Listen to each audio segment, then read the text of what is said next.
Welcome back to my channel. So ఈరోజు నుంచి baby food series start చేస్తున్నానండి. So ఈరోజు ఫస్ట్ వీడియో ఏంటి అంటే ఎంతో హెల్తీగా ఉండే పాల కిచడి తయారు చేయబోతున్నాను. సో ఇంకెందుకు ఆలస్యం, వీడియో స్టార్ట్ చేసేద్దాం.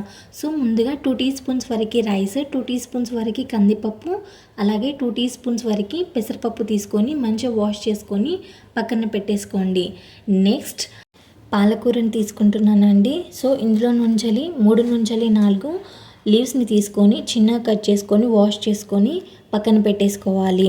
సో స్టవ్ ఆన్ చేసుకొని నేను ఒక ప్రెషర్ కుక్కర్ పెట్టుకుంటున్నానండి. అందులో 1 టీ స్పూన్ వరకు గీని యాడ్ చేసుకోండి. అలాగే కొద్దిగా ఆవాలని, కొద్దిగా జీలకర్రని కూడా యాడ్ చేసుకోండి. సో ముందుగా కట్ చేసి పెట్టుకున్న పాలకూరని అందులో యాడ్ చేసుకొని 2 మినిట్స్ పాటు వేయించుకోండి. అందులోనే కొంచెం పసుపు కూడా యాడ్ చేసుకోండి. నెక్స్ట్ ముందుగా వాష్ చేసి పెట్టుకున్న మిశ్రమాన్ని మొత్తాన్ని ఇందులో యాడ్ చేసుకొని మంచిగా మిక్స్ చేసుకోండి. ఇందులోనే కొద్దిగా కారం, అలాగే చిటికెడు సాల్ట్ని కూడా యాడ్ చేసుకొని 1 గ్లాస్ వరకు వాటర్ని యాడ్ చేసుకొని క్యాప్ పెట్టేసుకోండి. సో ఇలా పెట్టుకున్న తర్వాత 3 నుంచి 4 విజిల్స్ వచ్చిన తర్వాత చూడండి ఇలా ఉంటుందండి. సో రెడీ టు ఫీడ్ అండి. సో ఇలా చేసి పెట్టండి, పిల్లలు ఖచ్చితంగా ఎంతో ఇష్టంగా తింటారు. సో నా వీడియోస్ కనుక మీకు నచ్చినట్లయితే please subscribe to my channel. Thank you.